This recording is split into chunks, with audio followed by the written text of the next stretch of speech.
गुरुर्ब्रह्मा गुरुर्विष्णू गुरुर्देव महेश्वर गुरु साक्षात परब्रह्म तस्मै श्री गुरुवे नमः. आपण आता गुरुचरित्राच्या 11व्या अध्यायातल्या 100 ओव्या पाहिलेल्या आहेत आणि नंतर अध्याय संपतो काल लक्षात नाही आलं आपल्या. तर आपण 11 आणि 12व्या अध्यायातील काही ओव्या आज पाहणार आहोत. महाराजांची मोंज आहे आणि त्यावेळेला भिक्षा मागायला ज्या वेळेला आई एक एक मागता येते आणि भिक्षा ज्या वेळेला घातली जाते त्यावेळेला एक एक भिक्षेच्या वेळेला एक एक वेद उच्चारत आहेत नृसिंह सरस्वती महाराज आणि सगळे लोक आश्चर्य व्यक्त करीत आहेत आणि हे अवतारी पुरुष असेल हे सगळे म्हणतात. आणि नंतर ते म्हणतात की आई तू म्हणालीस की भिक्षा घाल, भिक्षा माग, तर मी भिक्षा मागतो की मला तीर्थाटनाला जायचं आहे वगैरे हे सगळं आपण काल पाहिलं. आणि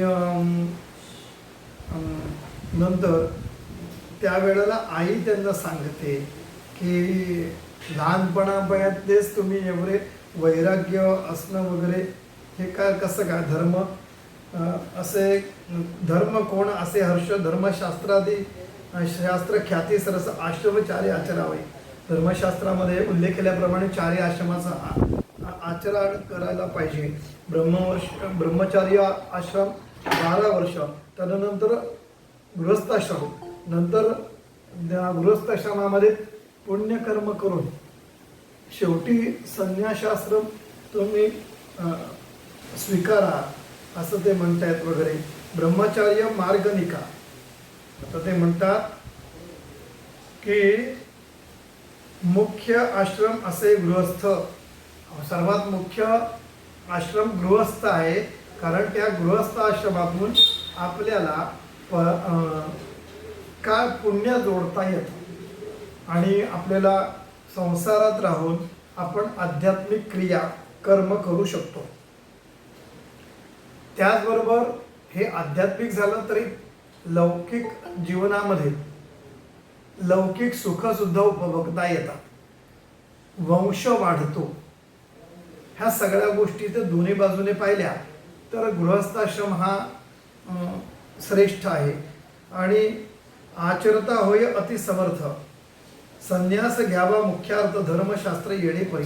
हे सगळं झाल्यावर शेवटी धर्मशास्त्र म्हणतं की संन्यास घ्यावा. ब्रह्मचार्य मार्ग एका, पठण करावे वेदाधिका. ब्रह्मचार्य आश्रमामध्ये वेदांचं पठण करायचं आहे. विवाह होता गृहस्थीचा आणि विवाह झाल्यावर गृहस्थाश्रम धर्म स्वीकारून पुत्राधिका लाभावे आणि मग मुलं बाळ होतील आणि त्याचं सुख तुम्ही उपभोगा. यज्ञादी कर्म साधून या आणि यज्ञादी कर्म वगैरे ही तर गृहस्थाश्रमामध्ये तुम्हाला साधता येतील कारण पत्नी आहे सोबत, तर ती साधावी. तदनंतर संन्यास घेणे न्याय आणि त्याच्यानंतर तुम्ही संन्यास घ्यावा. येणे विधी आचरून या आणि ह्या पद्धतीने आचरण करून अग्राह्य संन्यास बाळपणी आणि बाळपणामध्ये संन्यास धर्म स्वीकारावा, संन्यासाश्रम स्वीकारावा हे अयोग्य आहे असं ती म्हणते. समस्त इंद्रिय संतोष व्हावी, सर्व इंद्रियांना संतोष, जी जी तुम्हाला उपभोग घ्यायचे ते तुम्ही उपभोग घ्या. मनीची वासना पुरवावी, मनामध्ये ज्या कामना असतील वगैरे त्या तुम्ही पुरवून घ्या किंवा उपभोगा. नंतर तपाची वाट धरावी आणि नंतर तुम्ही तपश्चर्येसाठी जावं. संन्यास घेता मुख्यास आणि नंतर मग संन्यास घेणं गरजेचं आहे. ऐकोनी मातेचे वचन, आईचं हे वाक्य ऐकल्यावर गुरु सांगती तत्वज्ञान आणि नंतर नृसिंह सरस्वती महाराज हे त्यांना तत्वज्ञान सांगतात. नामधारक सुमन करुणे ऐक सिद्ध म्हणे, म्हणे सिद्ध म्हणजे नामधारक सुमन चांगलं मन करून ऐक असं सिद्ध म्हणतात. गंगाधराचा नंदन श्रोत्या सांगे नमन, परिसरात तुम्ही समस्त जन गुरुचरित्र विस्तार. आणि श्रोत्यांना नामधारक म्हणजे सरस्वती गंगाधर विनंती करतायत की तुम्ही हे गुरुचरित्र विस्तारपूर्वक लक्ष देऊन तुम्ही ऐका. इति श्री गुरुचरित्र परमकथा कल्पतरो श्री नृसिंह सरस्वती उपाख्यान सिद्ध नामधारक संवादे श्रीपाद अवतार बालचरित्रम नाम 11 ओवी संख्या 107. श्री गुरु दत्तात्रेयार्पणमस्तु. आणि इथे आपल्या गुरुचरित्राचा 11वा अध्याय इथे समाप्त होतो. इथं आई त्या बाळाला म्हणजे नृसिंह सरस्वती महाराजांना व्यावहारिक ज्ञान सांगते, या लौकिक जीवनामध्ये कसं जगणार याबद्दल ती सांगत आहे. आणि इथे 1 मिनिट लाईट गेलेली आहे.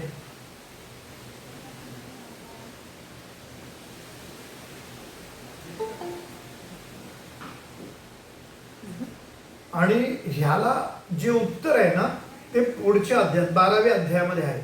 आणि हे जीवनाचं आपण घेण्याचा बोध आहे की काय करायला पाहिजे, जे नृसिंह सरस्वती महाराजांनी त्यांच्या आईला सांगितलेले आहे. आता अध्याय 12वा. श्री गणेशाय नमः.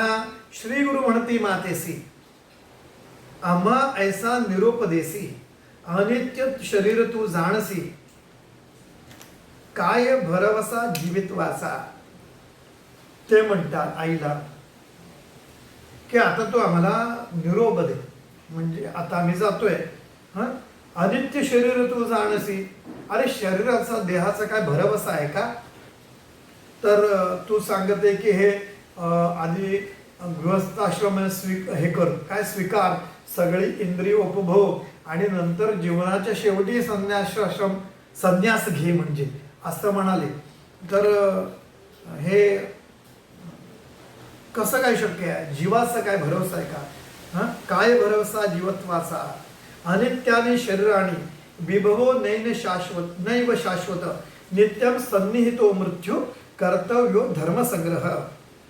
म्हणजे एखादा असेल चिरंजीवी, म्हणजे एखादा जर का चिरंजीवी असेल ज्याला मृत्यू नाही आहे, जसं हनुमंत आहे, जसे कृपाचार्य आहे, जे 7 चिरंजीव आहेत, तसे कोणी चिरंजीवी असेल तर त्याला ही गोष्ट ठीक आहे, कारण त्याला मृत्यू नाही आहे. म्हणून एखादा असेल चिरंजीवी, त्यासी तुझी बुद्धी बरवी, तू जे बुद्धीने तुझ्या सांगते ना ते त्याच्यासाठी योग्य आहे. अनित्य देह वैभव भावी, हे हा जो देह आहे हा कसा आहे, अनित्य आहे, नित्य नाही आहे, तो कायम राहणार नाही आहे. कारण तो आधी बाल, तरुण आणि वृद्ध होऊन नंतर तो मृत्यूकडे जाईल, नश्वर आहे तो. तर देह आणि हे वैभव वगैरे जसं आहे ते काही टिकणारच नाही. देहाचं वैभव म्हणा, देहाचं सौंदर्य म्हणा, आणि ते काहीच टिकणार नाही आहे. पुढे कोणा भरवसा, काय भरवसा सांगावा. देह तो क्षणभंगुर, आणि तो देह क्षणभंगुर आहे, नाही राहिले कवण स्थिर. अरे कोणी इथे कायम राहिले सांगा बरं, कोणीच नाही. जोवरी दृढ शरीर, आणि जोपर्यंत दृढ शरीर आहे, शरीरानं जेवढी पुण्यकर्म करता येत आहे तोपर्यंत ती करा. खाटेमध्ये पडल्यानंतर काय कर्म करणार आहात तुम्ही, वेदना असतील तेव्हा काय कर्म करणार तुम्ही, पुण्यकर्म नाही करणार आहेत. म्हणून जोवरी दृढ शरीर पुण्य मार्गे राहावे, आणि जोपर्यंत आपल्याला देह सुदृढ आहे तोपर्यंतच आपण पुण्यकर्म सुद्धा आचरावी. जो मृत्यूसी जिंकत, त्याने निश्चयावे शरीर नित्य, त्यासी तौपदेश सत्य, म्हणे धर्म करीन पुढे. आता ज्याने मृत्यूला, साक्षात मृत्यूला जिंकलेला आहे, आणि त्याने हे मनात धरू शकतो तो माणूस की शरीर हे नित्य आहे, बाकी जे सगळे तुम्ही आम्ही सगळे ते अनित्य शरीर आहे, केव्हा तरी नश्वर होणार आहे आणि नष्ट होणार आहे. आणि ज्याने मृत्यूला जिंकलेला आहे त्याला तो हे सांगू शकतो की शरीर नित्य असं किंवा त्याचा नाश होणार नाही. त्यासी तव उपदेश सत्य, त्याला तुझं म्हणणं आहे, तुझा उपदेश आहे तो योग्य आहे. इतरांसाठी कसा काय योग्य आहे तो, म्हणे धर्म करीन पुढे, आणि तो म्हणू शकतो की पुढे धर्म करीन. अहोरात्रे आयुष्य उणे, म्हणजे अहोरात्र म्हणजे दिवस रात्र, क्षण क्षणाला आयुष्य हे कमी कमी कमी होत जाते. अहोरात्र आयुष्य उणे होत असे क्षण क्षणे, आणि क्षणोक्षणी हे आयुष्य कमी होत आहे. करावा धर्म याची कारणे, आणि ह्याचसाठी धर्म करावा. पूर्व वयासी पर्यसा, म्हणून बाळपणापासूनच धर्म कार्यरत बुद्धी ठेवावी, संस्कार जसे असायला हवे तसं आचरण आपल्याकडे असायला हवं. पूर्ववयासी परियसा म्हणजे बाळपणापासूनच हळूहळू आपण काय करायला पाहिजे, धर्मकर्म करायला पाहिजे. जैसा सूर्य रथ चाले, निमिष होता शीघ्र काळे, 22 सहस्त्र गाव पळे, तैसे आयुष्य क्षीण होय. तसा सूर्याचा जो रथ आहे तो जातो आणि तो उगवतो आणि पश्चिमेला मावळतो आणि निमिष होता शीघ्र काळे, आणि जसं ते क्षणार्धात तो उगवतो आणि अस्तात जातो त्याप्रमाणे 22 सहस्त्र गाव पळे, आणि त्या रथामधून दिवसाला तो किती हे करतो, 22 सहस्त्र गाव पळे म्हणजे 22 सहस्त्र गाव जायला जितका वेळ लागतो तेवढं. तैसे आयुष्य क्षीण होय, तसं आयुष्य क्षणाक्षणाला क्षीण होत चालत आहे. अल्पोदकी जैसे मत्स्य, जसं कमी पाणी आहे एखाद्या तळ्यामध्ये किंवा काय असलेला मासा, कमी पाणी आहे तर ते पाणी लवकरच आटणार आहे, आणि पाणी आटणार आहे याचा अर्थ मासा सुद्धा लवकर मरणार आहे. असं नाही ना की ज्याच्याकडे अथांग समुद्र आहे त्या मासाची तुलना नाही करत ते. ज्याच्याकडे अल्पोदकी म्हणजे थोड्याशा पाण्यामध्ये असलेला मासा, अल्पोदकी जैसे मत्स्य तैसा मनुष्य अल्पायुष्य. अरे थोड्याच अशा त्या तळ्यामध्ये जर एखादा मासा असेल तर तळं आटलं की मासाला मरण, आयुष्य संपेल. तितकं तसं माणूस अल्पायुष्य आहे. जोवरी प्राण सुरस धर्म करावा परियसी, आणि जोपर्यंत प्राण आहे या देहामध्ये तेवपर्यंत धर्म कार्य करायचं, धर्मकृत्य धर्माचरण आणि धर्मसेवा हे करायला हवी. धर्म करावा परियसी. पर्जन्य पडता वृक्षावरी, झाडावर पाऊस पडतो, उदकर आहे पर्णागरी, आणि पानावर त्याचे थेंब राहतात पावसाचे. स्थिर नव्हे निर्धारी, ते स्थिर आहेत का नाही, ते गळून जातात. स्थिर नव्हे निर्धारी, सवेची पडे भूमीवरी, आणि त्या झाडावर पडणारा पाऊस हा झाडाला वर त्याचे थेंब पडतात, ते पानावर अगदी थोडा वेळ राहतात आणि ते सरकून घसरून घरंगळत झरत जमिनीवर पडतात. तेवी शरीर नव्हे स्थिर, तसं शरीर सुद्धा स्थिर नाही आहे. जीवित यौवन साचार, जरा मरण निर्धार, केदवा पडे न कळीची. यौवनामध्ये म्हातारपणामध्ये जरा म्हणजे म्हातारपण, इथे मरण निर्धार, म्हातारपणी मरण वगैरे. तुम्ही यौवनामध्ये मृत्यू येणार आहे, तुम्हाला म्हातारपणामध्ये मृत्यू येणार आहे की बाळपणातच मृत्यू येणार आहे. केदवा पडे न कळेची, कधी मृत्यू येणार आहे की तुम्हाला काही कळणार नाही. याची कारणे देहासी, याच कारणासाठी विश्वासू नये परियसी, विश्वासू नये देहाचा भरवसा धरू नये. मृत्यू असे देहासी, धर्म करावा तात्काळ. या देहाला मृत्यू आहे म्हणून धर्म करावा. म्हणजे आपण जसं व्यवहारात जगताना वेगवेगळ्या पॉलिसीज काढतो, मेडिक्लेम काढतो. कारण का? कारण या देहाला कधीही व्याधी होईल, कधीही मृत्यू होईल, म्हणून आपण तजवीज करतो आपल्या कुटुंबाची किंवा आपली स्वतःची सुद्धा करतो की नाही.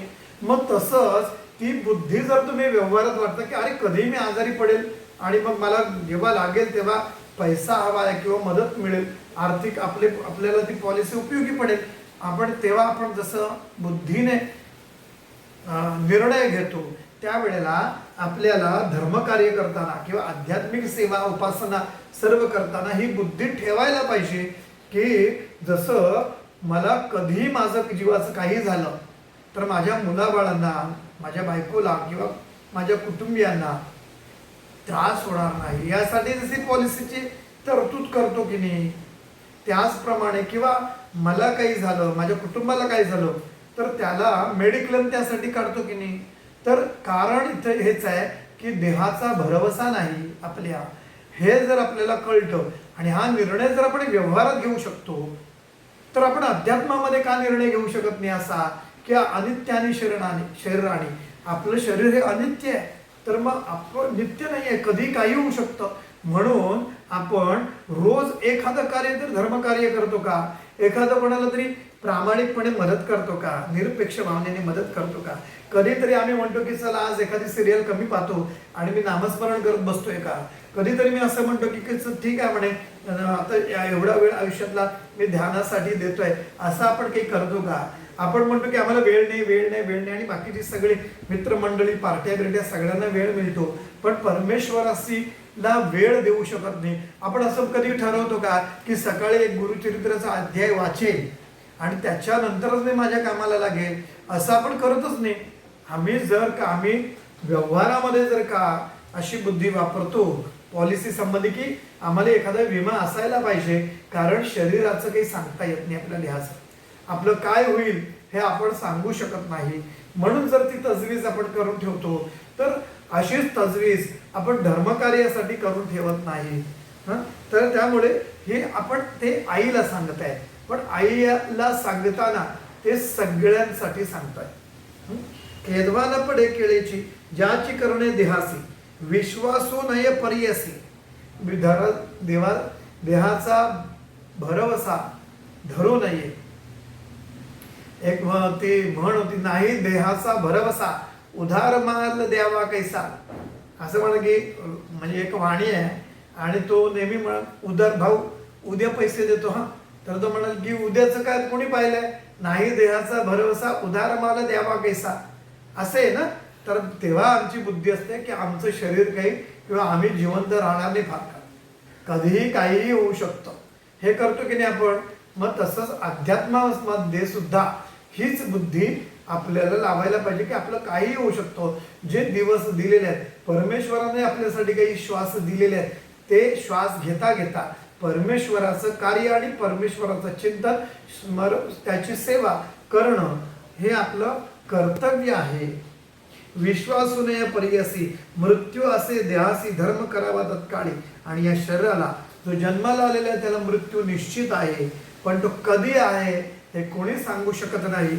म्हणून धर्म करावा तत्काळी.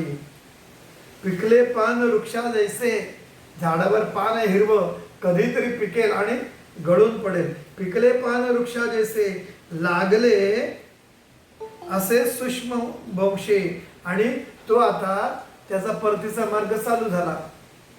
तैसेची शरीर भरावसे, तसंच पिकल्या पानासारखं शरीर आहे. केदवा पडेल न कळेची, आणि कधी धरणीवर पडेल आणि हे कळणार नाही. एखादा नर कलत्रासी, आणि एखादा जर पुरुष कलत्रासी म्हणजे बायकोसाठी द्रव्य देता प्रियसी, दिवस गणना करी कैसी, तैसा यम रात्र दिवस. बायकोला पैसे दिले गरजाला, तर तो म्हणतो अगं मागच्या महिन्यात तर तुला मी एवढे पैसे दिले ना, पैसे काय केले तू वगैरे. तसंच तुम्हाला सुद्धा किंवा आपल्या सगळ्यांना तुम्हाला जे आयुष्य दिलेलं आहे त्या आयुष्यामध्ये तुम्ही काय केलं हे तुम्हाला जाब विचारला जातो. आणि बऱ्याचदा मी मागच्या जन्मामध्ये जातो. आता एक माझ्याकडे त्यावेळेला तिचं नाव सोनाली बहुधा 11 वर्षाची होती, आणि मी जेव्हा नुकताच पास्ट लाईफ रिग्रेशन शिकलो होतो, तिला मागच्या जन्मामध्ये नेलं. ती तर 11 वर्षाचीच आहे ना, तिला काय माहिती कर्माचा हिशोब काय वगैरे.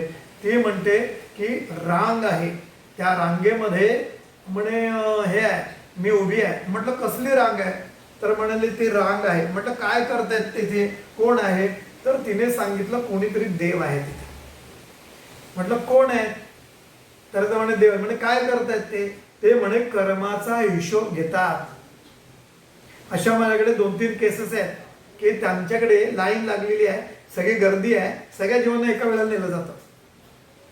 कर्माचा हिशोब चालू आहे की तुम्ही काय केलं, आणि त्या कर्माच्या हिशोबामध्ये तिचा नंबर आला आणि मग तिला सांगितलं तू काय केलंस वगैरे, गरीब घरामध्ये जन्माला आली, तुला पुन्हा जन्म आम्ही चांगल्याच घरामध्ये देणार आहोत वगैरे असं तिला बरंच सांगितलं, पण तुला पुढे आई वडिलांची सेवा करावी लागेल असं त्या जेव्हा मागच्या जन्मामध्ये त्या मुलीला नेलं त्या वेळेला तिने सांगितलं. याचा अर्थ त्या गोष्टी आहे, आम्ही काय करतोय सांगा बरं, छोट्या छोट्या गोष्टी आहे पण त्या आम्ही करतोय, आम्हाला कळत नाही ते आम्ही किती चुकीचं करतो. आम्ही आमच्या बुद्धीने निर्णय घेतो की हे बरोबर आहे, पण धर्मशास्त्राने जे काही आचरण दिलेलं आहे, जे आचरण आपण व्यवहारात करायला पाहिजे, कोणाला त्रास होऊ नये हा विचार केला पाहिजे वगैरे, हे आम्ही करतो का? बिलकुलच करत नाही. आणि सगळे फसवणुकीचे धंदे, भ्रष्टाचार वगैरे ह्या सगळ्या गोष्टी यातून निर्माण झालेल्या आहेत. ती देहबुद्धी आहे आणि त्या देहबुद्धीच्या अनुषंगाने ही सगळी कुकर्म आपण करत राहतोय, पण आपण हे विसरतोय की आपल्याला हे सगळा हिशोब द्यावा लागणार आहे. आणि तो हिशोब कसा आहे तर जसा हिशोब एखादा ज्याला पैसे दिले एखाद्याने, तर आपण मोजतो ना, अरे आज 15 दिवस झाले, आज महिना झाला, अरे तुला 2 वर्ष झाले पैसे दिले, तू पैसे परत केलेले नाही वगैरे. तसं यम काय करतोय, प्रत्येक श्वासाचा हिशोब ठेवतो आणि दिवसाचा क्षणाक्षणाचा हिशोब ठेवतो की आता याचे एवढेच दिवस उरले, आता याचे एवढेच दिवस उरले. ज्या क्षणी तुमचे दिवस भर देतात तेव्हा तुम्हाला उचलून घेऊन जातात. हे सगळं आहे. त्यामुळे एखादा नरकल त्रासी म्हणजे बायकोसी द्रव्य देता परियसी, दिवस गणना करी कैसी, तैसा यम रात्रंदिवस. यम हिशोब करतोय की प्रत्येकाच्या तुमचे माझे सगळे की आयुष्यातले किती क्षण उरले, किती दिवस उरले, कधी याला उचलायचंय, तुम्हाला संधीही दिली जाणार नाही आणि झटकन तुम्हाला कधी उचलून घेऊन गेलं जाईल. जैस्या समस्त नद्या रेखा समुद्रासी घेऊन जाती उदका, परतून न येती जन्मभूमिका, तैसे आयुष्य न परते. अरे तुम्ही म्हणता नंतर करू नंतर करू नंतर करू, पण जशा नद्या उगम पावतात आणि वाहत वाहत वाहत वाहत समुद्राला जाऊन मिळतात आणि समुद्रावरून परत जिथे उगम झाला तिथे ते कधीच येऊ शकत नाही, तसं तुम्ही आता म्हातारेपणी करू, धर्म कधी करू, अरे काय देवदेव करतो, या आताच्या गोष्टी आहेत का, म्हातारपणी करायचं असे म्हणतात. आणि म्हातारपणामध्ये हे करू म्हणतात, पण तुम्ही आता तेव्हा शक्तीच नाही आहे, तुम्हा आम्हाला काहीच नाही, हातात माळ सुद्धा पकडता येणार नाही, मुखानं बोलता येणार नाही, हात थरथर मान थरथर कापते. अशा स्थितीमध्ये जर तुम्ही तेव्हा असाल तर मग तेव्हा काय करणार, कसली धर्मकृत्य होणार? तर आताच तुम्ही धर्मकृत्य करा, कारण पुन्हा ते आयुष्य तुम्ही पुन्हा काही तरुण होणार नाही. हा, तर हे लक्षात ठेवायचं आहे. आणि ते उदाहरण ते देत आहेत महाराज की नद्या जशा समुद्राला जाऊन मिळतात आणि पुन्हा उगम स्थानी कधीच येत नाहीत, तसं तुम्ही एकदा म्हातारा झाल्यावर पुन्हा कधी तरुण होणार नाही, लहान होणार नाही. तर हे लक्षात घेणं गरजेचं आहे. अहोरात्री जाती पडून ऐसे निश्चय जाणून, पुण्य न करती जे जन पशु समान प्रियसा. अरे दिवसा मागे दिवस असे सरळ जातात. तुम्हाला माहिती आहे, अरे काल परवा आपण 10वी झालो आणि आजकाल इतकी वर्ष होऊन गेली, आपल्याला कळत नाही. अरे आपण एवढी वर्ष झाली आपण 10वी झालेला, अरे एवढी वर्ष झाली ग्रॅज्युएट झालेला, कळतच नाही आपल्याला की कसा दिवस सरतोय. हे तरी माहिती आहे का, 2026 लागलं आणि त्याचे अर्ध वर्ष गेलं सुद्धा. दिवस क्षणोक्षणाने सगळं जात आहे. कापूर विरावा हवेमध्ये, तसेच सर्व आयुष्य आपलं विरून जात आहे. हे जाणीव लक्षात ठेवायचंय. आणि सत्कर्म करा, चांगलं वागा, सदाचाराने वागा, भ्रष्टाचार करू नका, लुबाडू नका. आजच्या भाषेत म्हणायला व्यापारी वगैरे असतील तर भेसळ करू नका. दुधामध्ये भेसळ, अन्नामध्ये भेसळ, मिठाईमध्ये भेसळ, खाद्यपदार्थापासून सगळ्यामध्ये भेसळ करतात. हे सुद्धा पाप आहे. धर्माचरण करणं म्हणजे काय? धर्माचरण करणं याचा अर्थ माझ्यामुळे कुणाला त्रास होणार नाही आणि कुणाही जीवाचा न घडो मत्सर. कुठल्याच जीवाचा मत्सर आपल्याकडे होणार नाही, हे होणं गरजेचं आहे. आणि त्या दिवस रात्र असे निघून जात आहेत. अहोरात्री जाती पडून ऐसे निश्चय जाणून, हे जाणा निश्चयाने पक्क जाणा. पुण्य न करती जे जन, आणि जे पुण्य कर्म करत नाहीत पशु समान परियसा, ते पशु आहेत, ते प्राणी आहेत, प्राणी. हे लक्षात घ्यायचं आहे. कारण त्यांचं जीवन जन्माला आला हेला आणि पाणी वाहता वाहता मेला. बाकी त्यांच्याकडून काही धर्मकृत्य घडत नाहीत, त्यांच्याकडून सदाचरण घडत नाही, समाजासाठी आणि स्वतःच्या कुटुंबासाठी सुद्धा. ज्या दिवशी पुण्य नाही वृथा गेला दिन पाही, आणि ज्या दिवशी तुम्ही असं काही कर्म केलं नाही तो दिवस तुमचा वाया गेलेल्या जीवनातला, हे लक्षात ठेवा. कारण तुम्ही ज्या दिवसामध्ये भगवंत जोडू शकत होतात त्या वेळेला फक्त तुम्ही पाप जोडलं असेल, अहंकार जोडला असेल, किंवा चुकीच्या मार्गाने पैसा जोडला असेल, तो दिवस वृथा गेलेला आहे, वाया गेलेला आहे. म्हणून मी नेहमी म्हणतो की निदान 15 मिनिटं तरी तुम्ही देवाचं स्मरण करा, ध्यान करा, जप करा, रोज एक अध्याय वाचा गुरुचरित्राचा. हे मी का सांगतोय तर महाराज म्हणतात नाही तर ते काहीही नाही, ते गणणार कसं. तुमच्या व्यावहारिक हिशोबामध्ये तुमचं अकाउंट बुक आहे ना, बँकेचं अकाउंट बुक आहे, किती पैसे काढलेस आणि किती भरलेस.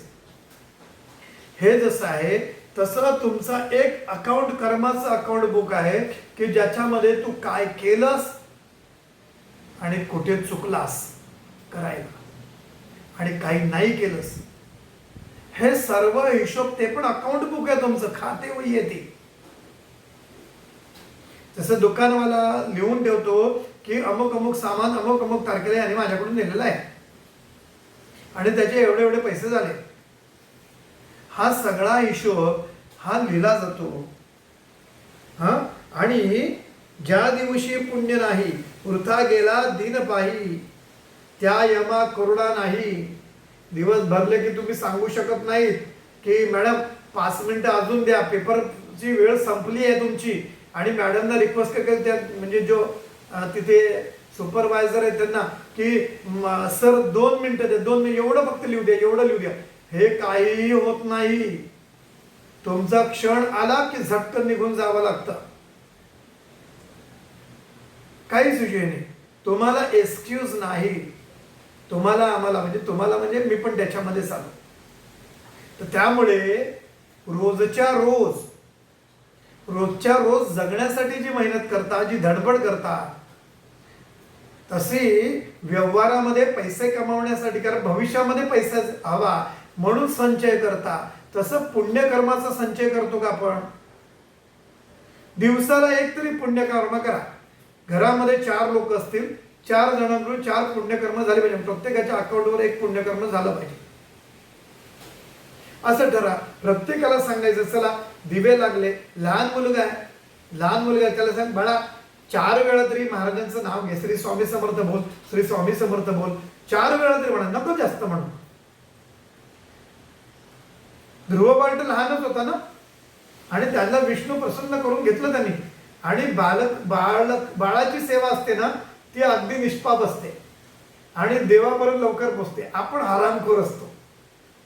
आमचा हिशोब असतो की आधी, म्हणजे माझ्याकडे येतात लोक, मग मी म्हणतो की आहे असं असं वाचा, हे एवढं मग हे किती दिवस वाचायचं. तर लहान मुलगा असं म्हणत नाही कधी की हे किती दिवस म्हणायचं. तर आम्ही पक्के व्यवहारिक झालेलो आहोत. तर त्यामुळे रोज एक नियम घालायचा. माझ्या घरात 4 जर असतील तर 4 जणांकडून पुण्य घडलं पाहिजे. माझा एक मुलगा असेल, त्या मुलं शाळेमध्ये जात असेल तर त्याला आपण एक पेन्सिल एक्स्ट्रा द्यायची.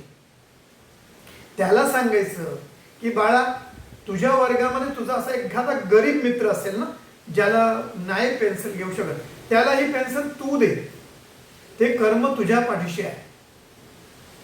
हे त्याला संस्कार तर असेच केले जातात ना, मुलं चांगली होणं कशी काय? तुम्हीच इथे आई वडिलांना लाथाडणार आहात तर तेच मुलं पाहणार आहेत आणि नंतर तुमची पाळी आहे. ह्या सगळ्या गोष्टी आपण लक्षात घेणं गरजेचं आहे. बाळा, हे तुला मी चॉकलेट दिले किंवा ही चपाती दिलेली आहे एक्स्ट्रा एक डब्यामध्ये, ही एक चपाती याच्यासाठी आहे की ती तुझ्या वर्गामध्ये कोणी डबा आणला नसेल किंवा त्याची आई आजारी असेल किंवा त्यामुळे डबा नसेल दिला, त्याच्यासाठी एक चपाती आहे, असं आपण कधी मुलांना सांगतो का? कारण मुलं तशीच तयार होतात. त्यांचं काय म्हणतो, व्यक्तिमत्व घडवणं हे आपल्या हातात आहे चांगलं. आणि तुम्ही हे आता केलं नाही ना तर तुम्हाला सुद्धा वृद्धाश्रमात जायला लागेल. आणि हे आता नाही, म्हणजे जेव्हा पाहिलं टी.एन. शेषन, मला खूप वाईट वाटतं, टी.एन. शेषन सारखा माणूस इलेक्शन कमिशनर होते, शेवटचे आयुष्याचे दिवस वृद्धाश्रमामध्ये गेले. ज्यांच्यासाठी एवढं कमवलं त्यांनी त्यांना सांभाळू शकले नाही. का हे झालं? म्हणून तुम्ही तुमच्या आई वडिलांना जर सांभाळलं, सेवा केली, तर ते पाहून तुमची मुलं तयार होतील की असं करावी लागते आईची सेवा, आई वडिलांची सेवा.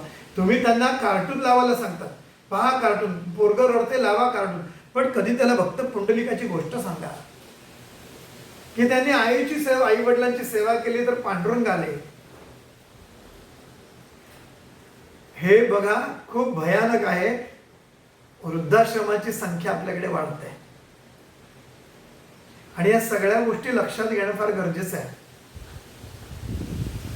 कदाचित भरपूर कमावलेले पैसे असतील, सगळी प्रॉपर्टी मुलासाठी जमीन घेतली, जुमला घेतली, इकडे केलं, इकडे करप्शन घेतलं, सही केली, 10,000 रुपये दे, हे केलं, पैसे दे, हे सगळं केलं.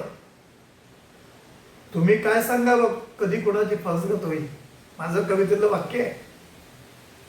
तर त्यामुळे तुम्ही काय करणार, त्याला कर्तृत्वाला वाव द्या त्याच्या सुद्धा, की बाळा आम्हाला जेवढं झेपलंय, जमलंय, शक्य झालंय ते आम्ही एवढं प्रामाणिकपणे कमवलेलं आहे. आता याच्या पुढे तुझं कर्तृत्व तुला सिद्ध करायचे, याच्यासाठी त्याला तयार करा.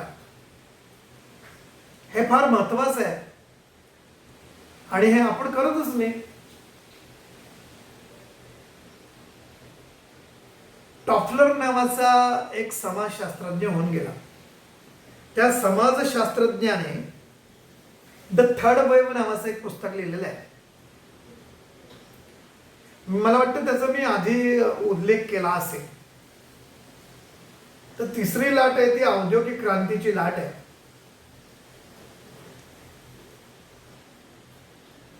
दुसरी लाट आणि तिसरी लाट जी आता येणार आहे, ती लाट जी आहे, ती लाट कुठली येणार आहे? तर ती भयावह आहे. अमेरिकेमध्ये 19व्या शतकाच्या उत्तरार्धामध्ये आलेलं हे पुस्तक आहे.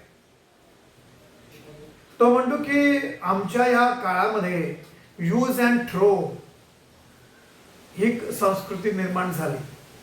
डिस्पोजल कप आहे, पाणी प्या आणि फेकून द्या.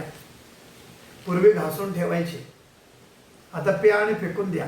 आता पाण्याचे ग्लास आणत नाही, आता त्या पाण्याचे बॉटल्स आणतात, प्या आणि फेकून द्या. गरज संपली नंतर तुम्ही ते टाकून द्या.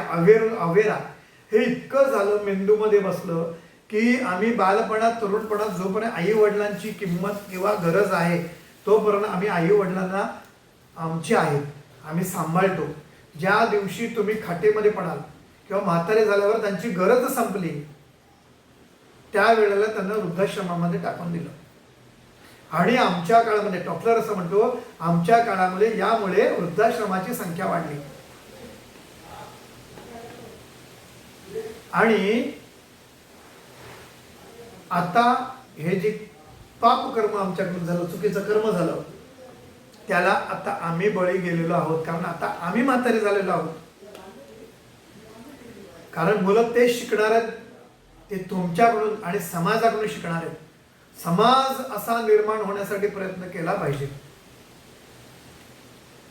की एक कुठला सलमान खानचा कुठला तरी पिक्चर आला, मला माहिती नाही, दिवसाला तुम्ही एक तरी चांगलं काम करा. एक चेन तयार केली, मी तुम्हाला मदत केली, तू दुसऱ्याला मदत कर. त्या दुसऱ्याला सांगायचं की मला हे मिळेल, तू आणखी तिसऱ्याला कोणातरी मदत कर. खूप चांगली संकल्पना मला ती वाटली. हे आम्हाला करणं गरजेचं आहे. बॉडीगार्ड का पिक्चरचं नाव? हा, समोरून नाव आलेलं बॉडीगार्ड. हा, तर ह्या सगळ्या गोष्टी आपण मुलांपर्यंत नेणार आहोत की नाही? आम्ही मुलांना कधी कविता म्हणायला लावत नाही की उभा राहा, छानपैकी कविता म्हण, स्टोरी सांग. काय ती स्टोरी सांगितल्यावर तुला त्यातलं काय कळलं हे आपण कधी विचारतो का? आणि ते होत नाही. आणि नाहीतर मग आई वडिलांच्याकडून नकळत त्याने प्रॉपर्टीच्या याच्यावर सह्या घेऊन सगळे प्रॉपर्टी कब्जात घेऊन आई वडिलांना विमानतळावर सोडून दिलं आणि सांगितलं आता आपण अमेरिकेत चाललोय, आम्ही तुला घ्यायला लावलंय तुम्हाला, असं म्हणाले. ते अमेरिकेतला निघून गेले, ते तिथेच उभे. ही बातमी आलेली आहे. अशा घटना घडतायत. हे का? ज्यांनी तुम्हाला इतके वर्ष सांभाळलं, तळहाताच्या फोडाप्रमाणे पण म्हणतो, ते केलं.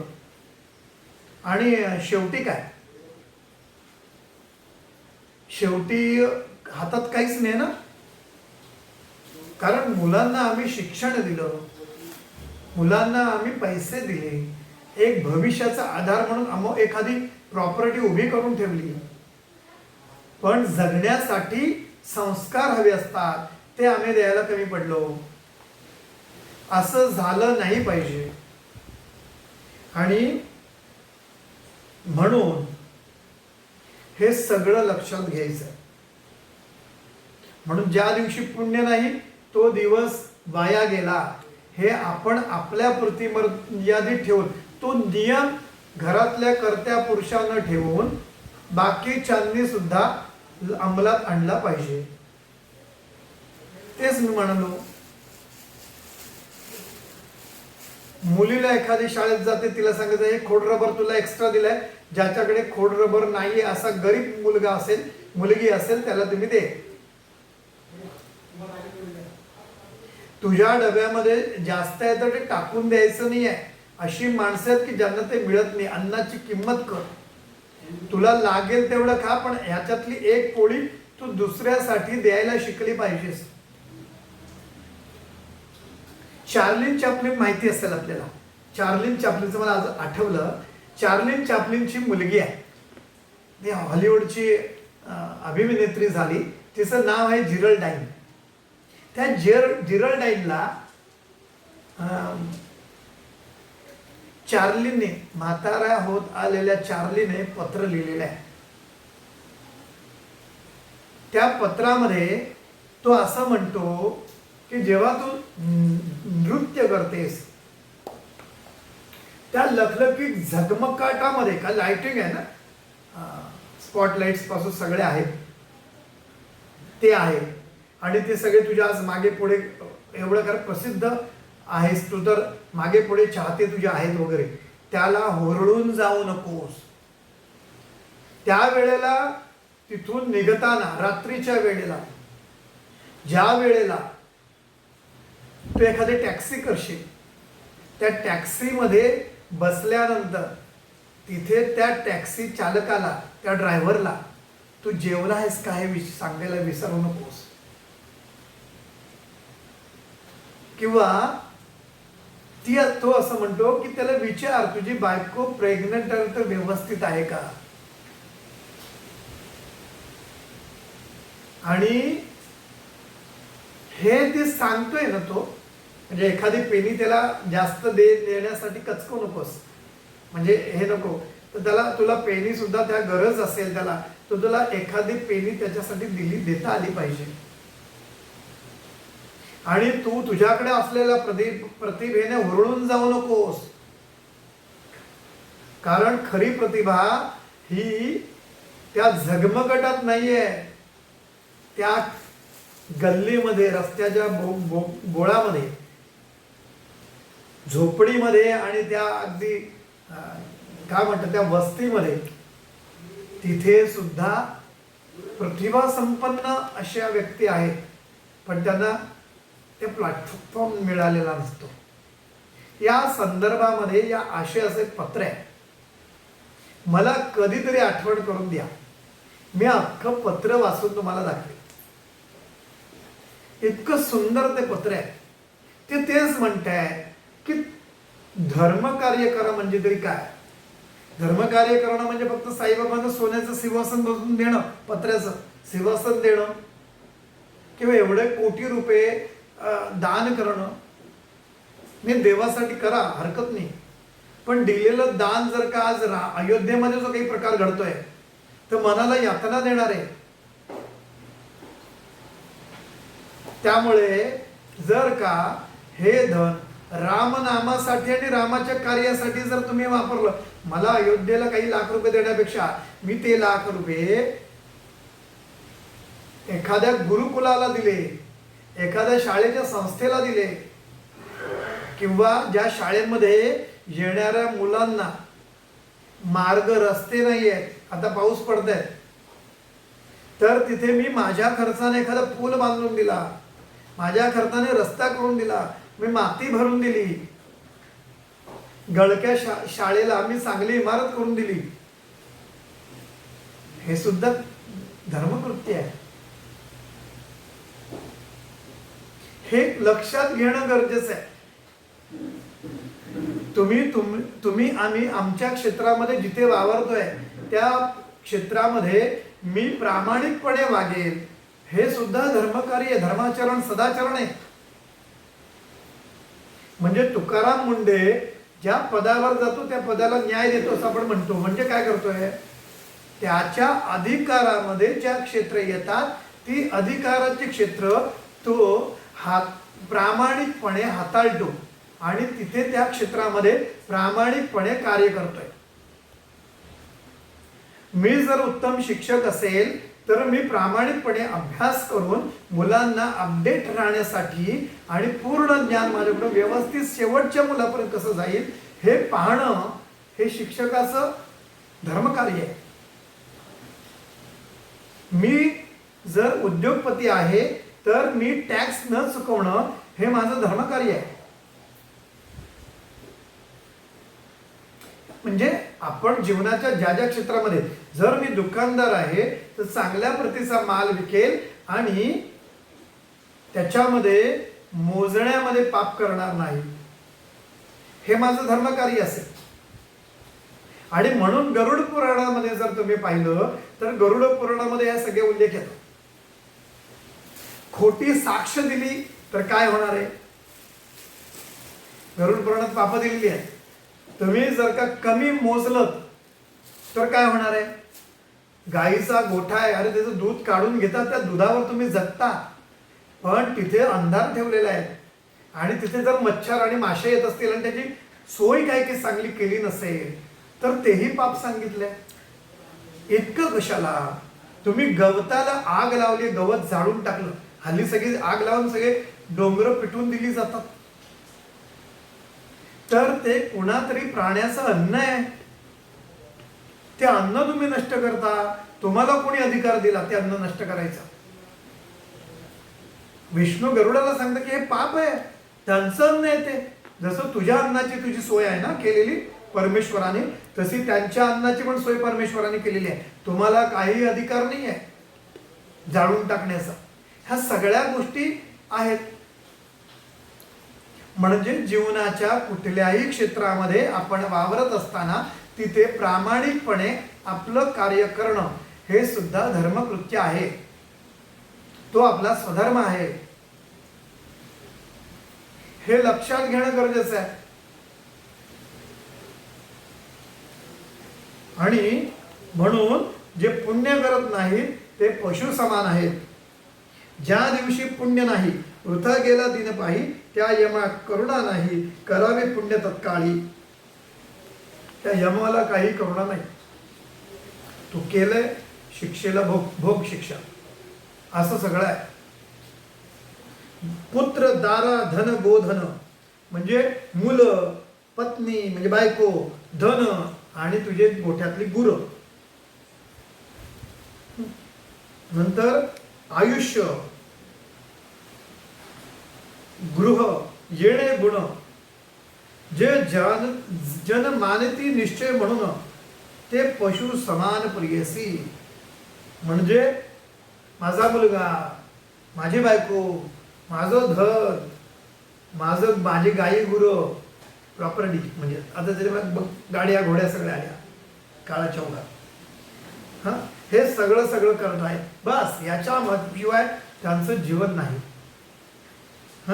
हे फक्त माझं, म्हणजे हम दो हमारे दो, याच्या पलीकडे तिसऱ्याला मदत करायची जाणीव नाही.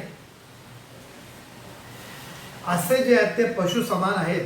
ते पशु समप्रियसी, जैसी सुसरी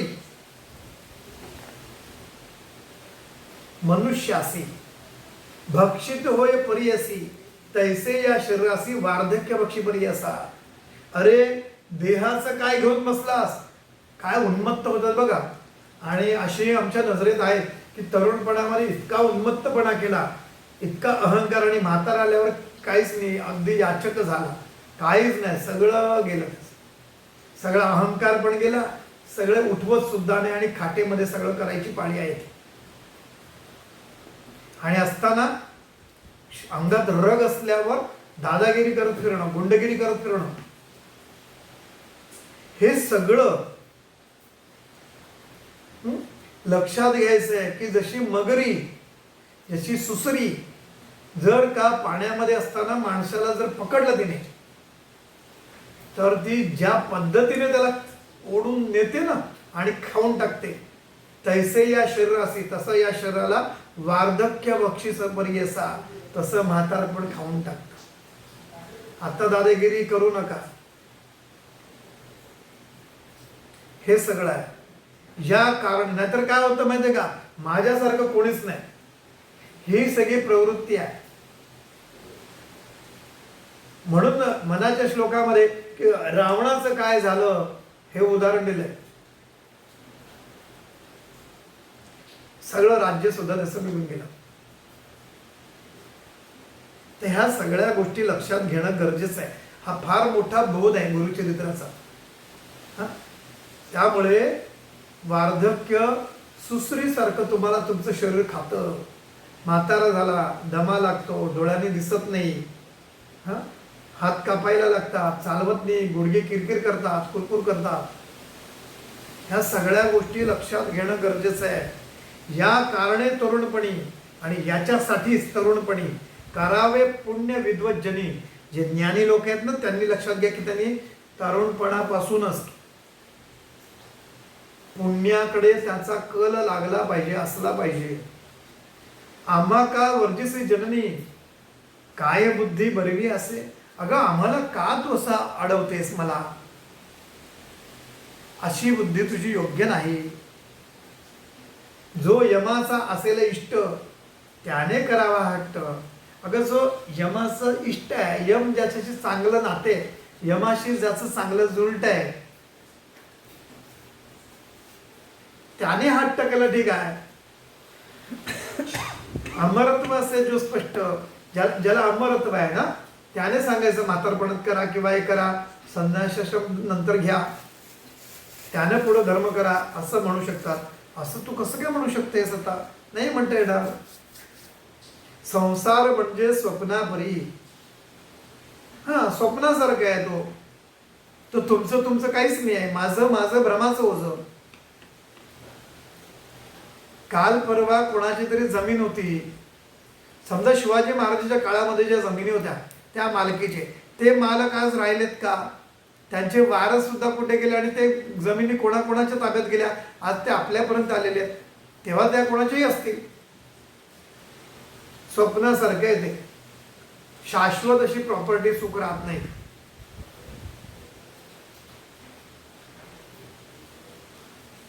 जैसे पुष्प मोगरी, जसं मोगऱ्याचं फुल आहे, काल कळी होती, आज फुल आहे, उद्या काहीच नाही, उद्या नष्ट होणार आहे.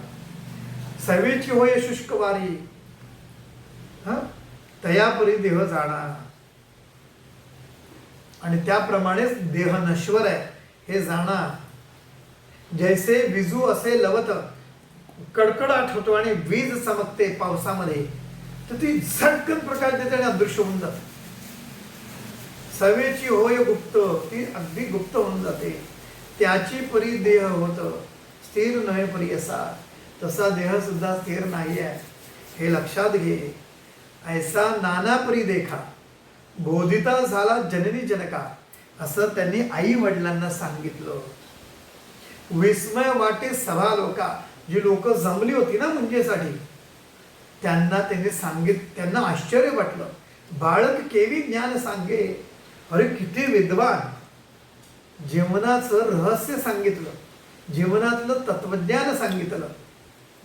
बाळक केवी ज्ञान सांगे, ऐकूने पुत्राचे वचन, माता करत असे नमन, देवा निरूपले ज्ञान, विनंती माझी परियस.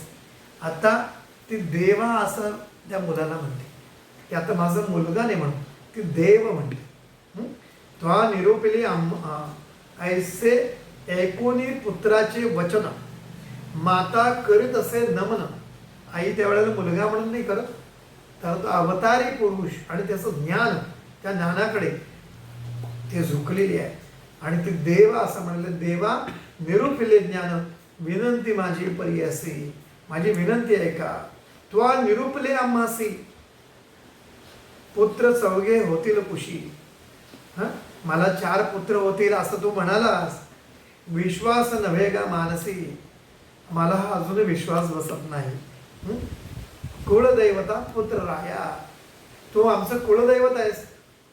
त्याला कुळदैवत असं म्हटले त्या मुलाला.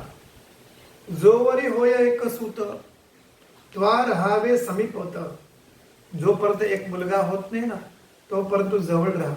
निरोप नेदी तोवरी सत्य, तोपर्यंत आम्हाला निरोप देऊन जाऊ नकोस. म्हणून विनवे ते वेळी, आणि त्यावेळेला तशी विनंती करते. माझे वचन लंघुनी, माझं वचन मोडून तू जाशील, माझा शब्द मोडून, तर जरी जाशील निघून, जरी तू गेलास तर मी प्राण देईन तक्षणी, हा निश्चय अवधारा.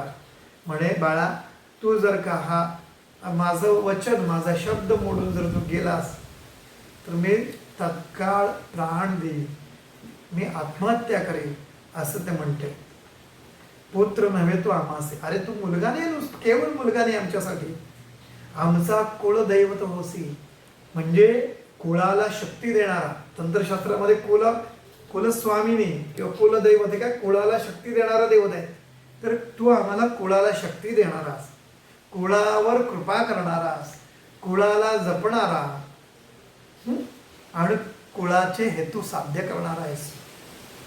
सत्य करी गा वचनासी, वचन सत्य कर, बोल आपले दातारा. तुम्ही म्हणालात ते बोल आपलं खरं करा, सत्य करा, असं म्हणाले. ऐकूनी मातेचे वचन, आईचं वाक्य ऐकून श्री गुरु बोलती हसून. महाराज हसून म्हणाले, आमचा बोल सत्य जाण, मी जे बोललो ते सत्य आहे. हे वाक्य निर्धारी पा, हे तू निर्धाराने हृदयाशी जाऊ. तू ते होताची पुत्र दोन्ही, तुला 2 पुत्र होते. निरोप द्यावा संतोषुनी, मग मला निरोप दे. मग न राहे एक जननी, मग मी अजिबात ऐकणार नाही, मी तुझ्याकडे राहणार नाही. बोल आपले सत्य करी, मग नंतर आपलं बोल जे म्हणाली असते खरं कर.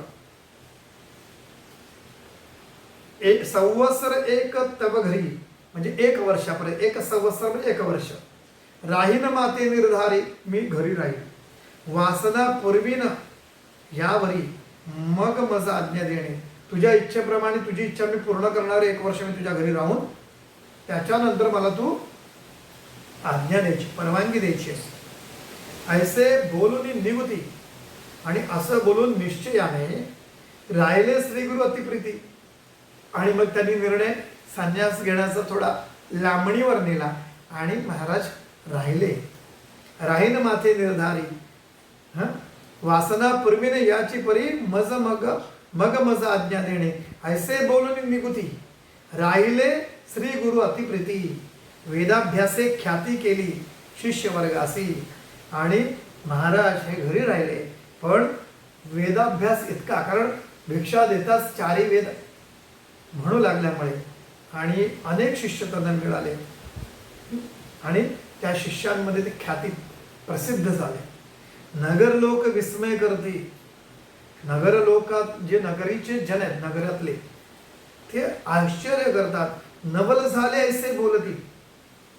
आश्चर्य झाले. बाळ पहा वर्षे साती वेदचारी सांगत असे.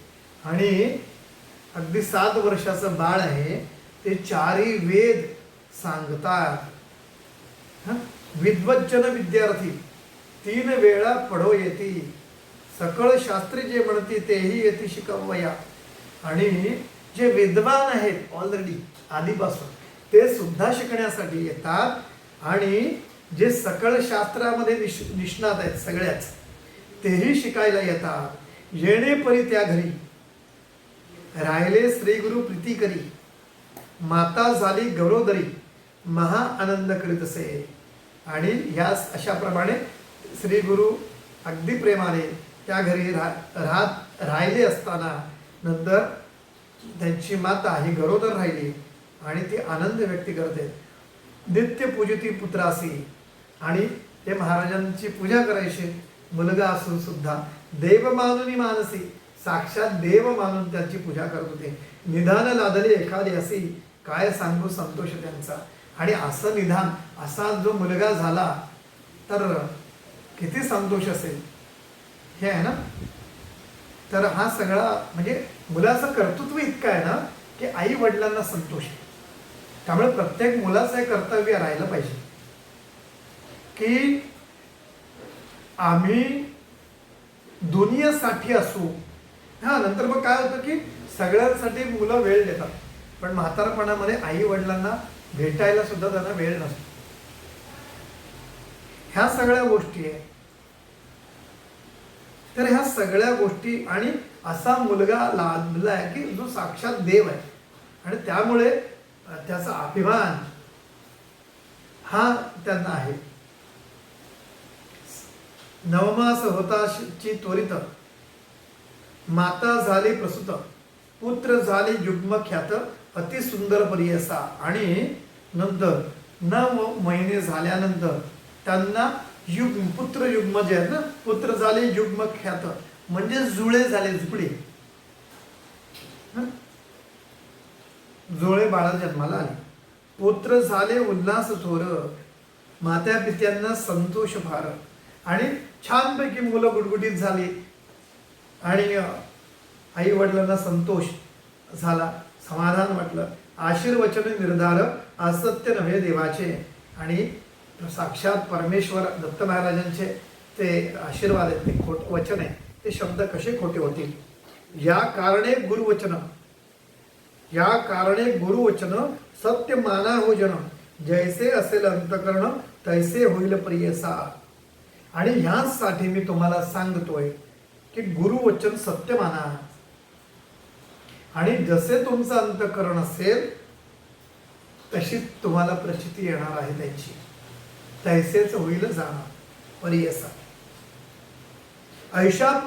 ऐशापुरी वर्ष 1 त्रिमासी झाले ते बाळक. आणि अशा याच्या वर्षानंतर बाळ जन्माला आल्यावर ते 3 महिन्यांचे झाले. खेळवीत असे माता एक आले श्रीगुरु त्याजवळी. आणि त्या 3 महिन्यांची बाळ झाली आणि त्यांना खेळवत असताना श्री गुरु म्हणजे नृसिंह सरस्वती महाराज हे त्यांची आई जवळ आलेले आहेत अंबा भवानीकडे. आणि ते म्हणाले जननी ऐकावे माझ्या वचना झाली तव मन कामना. दोघे पुत्र निधाना पूर्णायुषी जन्मले.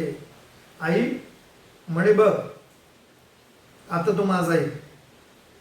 तुझी मनकामना जी मनोकामना होती ती पूर्ण झालेली आहे. तुला ती पूर्णायुषी झालेली आहेत मुलं. तर आणिक होतील 2 लेक. आणि अजून तुला 2 मुलं होती. त्यानंतर कन्या 1 आणि त्याच्यानंतर एक कन्या होईल मुलगी होईल. असाल नांदत अत्यंत सुख.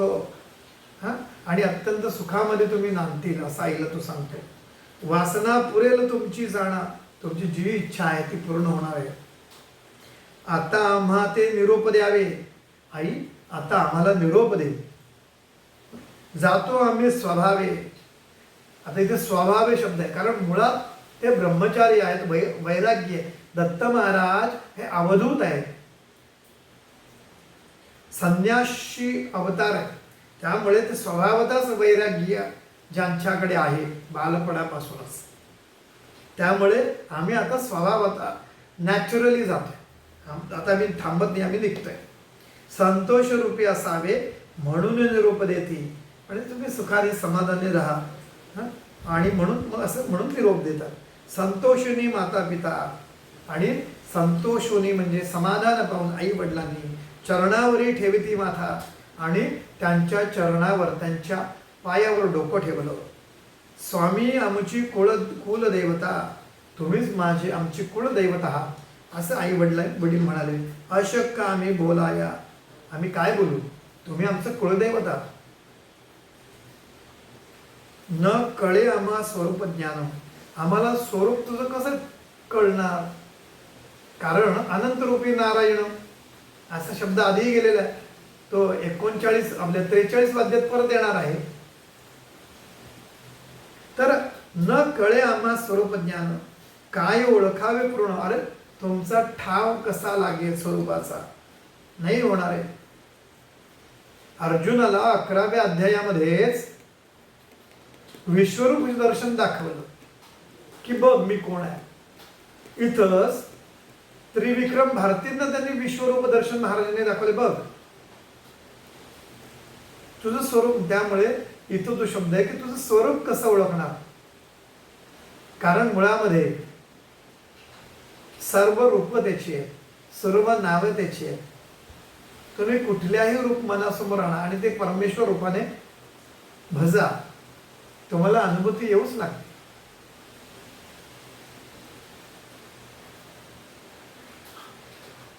तर न कळे आम्हा स्वरूप ज्ञान, काय ओळखावे पूर्ण. माया मोहे वेष्टून आम्ही निर्णय महिमा, अरे आम्ही मायेत अडकल्यामुळे तुझा महिमा आम्ही ओळखू शकलो नाही. माया प्रपंचे वेष्टुनी तुते आम्ही सुत म्हणून, निष्ठुर बोलो एकेका क्षणी क्षमा करणे स्वामिया. म्हणजे माया या प्रपंचात मायेच्या बंधनामध्ये अडकल्यामुळे आमची बुद्धी हीच राहिली की तू आमचा मुलगा आहेस. आणि मग कधी कधी आपण आई जशी मुलावर ओरडते ना, रागावते ओरडते, तसं आम्ही तुला ओरडलो, त्याची क्षमा करा असं त्याची आई वडील म्हणतात. सहभोजन शयनाशयने तुते गांजो कोंडुनी, कडे न घेची उचलून क्षमा करणे स्वामिया. जेवत असताना झोपताना, हा बघा आपल्याकडे पण सुद्धा की पोरग झोपत नसेल एक चापटी दिली जाते, ए चल अजून काय म्हणे किती अजून नुसतं जागा आहे, चल डोळे बंद कर वगैरे, आपण असं कधीतरी बोलतो की नाही. तर या सगळ्या मायेत त्याच्यामध्ये त्याला मारणं अपेक्षित नाही, बाळानं झोपणं हे अपेक्षित असतं, पण ते आपण बोलतो. तू ते गांजो कोंडून, कधी कधी तुला कोंडून ठेवलं, रागवलं असेल. कडे न घ्यायची उचलेन, कधी कधी अरे थांब ना काम पडले तुला कुठे उचलून घेऊ, नुसता रडत राहतो असं जसं असतं, मग त्याला आई उचलून घेत नाही. तसंच ती आई त्यांची अंबाबाबाने ती म्हणते की तुला कधी कडी उचलून कधी जर घेतलंही नसेल तर त्याचीही क्षमा करा. तारक आमचे वंशासी, आणि तू आमच्या वंशाला तारक आहेस. बापा तू अवतरलासी, तू अवतरलेलास. प्रदोष पूजा फळासी आली माते स्वामिया. प्रदोष व्रत जे मी आचरलं ती पूजा आज फळास आली, असं ते महाराजांना म्हणतात. आता आम्हा काय गती, आता आम्हाला पुढे गती काय, कसं होणार आमचं, सांगा स्वामी श्री गुरुमूर्ती, आम्हाला तुम्ही सांगा. यातायात न पावी वृत्ती, आता येणं जाणं नको, बस आता जन्ममरणाच्या फेऱ्यामध्ये तून आम्हाला बाहेर काढा. हे पुन्हा पुनरुपी जननम पुनरुपी मरणम असं काही नको. यातायात न पावी वृत्ती कृपा करी देवराया, आणि हे देवा तुम्ही आमच्यावर कृपा करा. सगरावरी जैसी गंगा, सगराला साठी गंगा जशी आणली भगीरथाने, तशी तो आळशावरी आली वेगा, तशी आमच्याकडे तू गंगेसारखा आहेस. म्हणजे त्यांनी तपश्चर्या जरी केली हरिश्चंद्रांना, आम्हाला काही सहज झालं. पावन केले ममांगा, धन्य केलंस तू आम्हाला, धन्य कुशी केलीस. आणि ह्या तुझ्या येण्यानं उभय कुळ 42, म्हणजे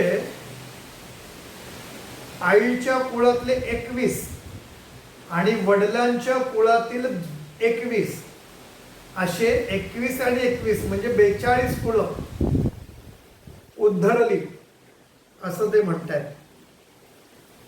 असं त्यांची आई त्यांना म्हणते. हा जो 12वा अध्याय आहे तो अति विशेष याच्यासाठी आहे. जसं 12वा अध्याय भक्तियोग आहे गुरु आपल्या गीतेमधलं, तसं आचरणातून धर्माचरण करून गुरुभक्ती तुम्ही कशी करणार आहात. तर गुरुभक्ती कशी असायला पाहिजे आधी सांगितलेली, ती दृढ असली पाहिजे. आणि त्याच्यासाठी व्यवहारामध्ये कसं जगायचं तुम्हाला याचं लक्षण किंवा याचं निरूपण, याचं तत्वबोध या अध्यायामध्ये आहे. आणि इथे आपल्या 12व्या अध्यायातील 50 ओव्या पूर्ण झालेल्या आहेत. आपण उद्या 12व्या अध्यायातील 50 नंतरच्या ज्या ओव्या आहेत त्या आपण पाहणार आहोत. अवधूत चिंतन श्री गुरुदेव दत्त. श्री स्वामी समर्थ महाराज की जय.